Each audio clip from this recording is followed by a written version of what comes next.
And federal Conservative leader Andrew Scheer says he is launching an independent third-party investigation into sexual allegations against former PC party president Rick Dykstra.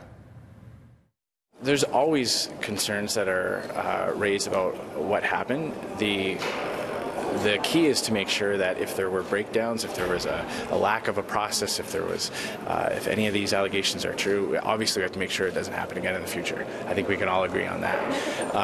As different things come to light, and again, it's very difficult when a lot of them are coming through anonymous sources in the media, then I think it is essential to guide that process going forward, to have an understanding of exactly what happened when you have a lot of these allegations. Just getting to this to me. Dykstra stepped down from his position amid allegations of sexual assault dating back to his time on Parliament Hill. There are also allegations that the party knew of the accusations when they allowed Dykstra to seek re-election in his Southern Ontario riding. Scheer says he will strengthen the party's staff code of conduct and implement mandatory training for all staff and candidates.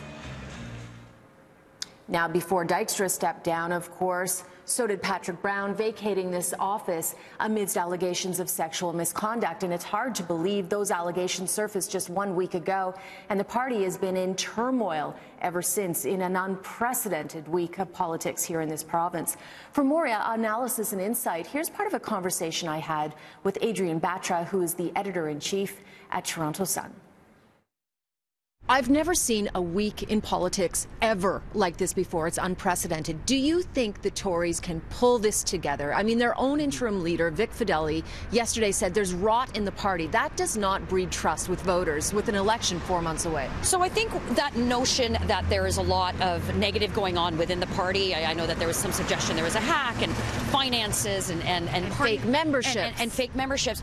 I view some of that as just a bit of a red herring right now, and maybe a distraction to the larger issue, and that is moving ahead with who their next leader will be and actually how they're going to accomplish the task in a very short, unprecedented order about getting someone a new face for the voters by June 7th. I would argue that it's never been more crucial to pick the right leader as it is in this instance right now, because if they can find somebody that carries on the platform but has the charisma that Patrick Brown was lacking, they might still be able to take on Kathleen Wynne. Oh, I think that the Conservative Party is very much still poised to win. Look, Ontarians want change. Change is coming, and be it from Andrea Horwath in the NDP or whomever is leading the Conservative Party, I know that there's a lot of notion that some Liberals are really, very excited and doing a dance right now because they've just been handed the election.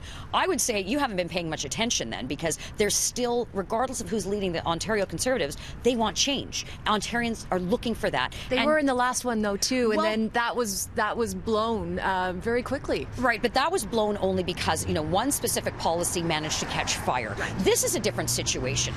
Regardless of what you'd say about the former leader, Patrick Brown, he did put the party on a track, with a lot of memberships and paying off the party debt. And a palatable enough platform that would be good for voters in the 416, because that's where the Conservatives always have a hard time. The red fortress. What the People's Guarantee said, though I didn't agree with all of it, I don't like the carbon tax and I don't like the deficit and spending they had in it. It was ostensibly a red Tory document, which is acceptable enough. Right. Soft Tories. Well, sure.